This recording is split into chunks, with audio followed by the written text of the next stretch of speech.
बहुत शुक्रिया। अज एक तुहानू शेर सुनाने बड़ा जबरदस्त शेर है, सुनना तुझी तवज्जो नाल है जी। आदा ऐ गुरबत ते कुचीर गता ते मेरे लखां जै सज्जन वंजाए नी,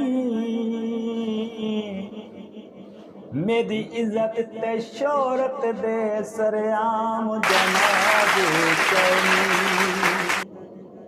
ओ नौ हरदा इन्ना लोकां तू ओ हथी बन के शेर मरनी, यो खा अरमान गई इक्के बुध दले आगे हाथ जुड़वानी। कोई तारे वे मुनिया ते रब्बाऊ दी खैर करी, ओ साडा हिको यो दुनिया ते।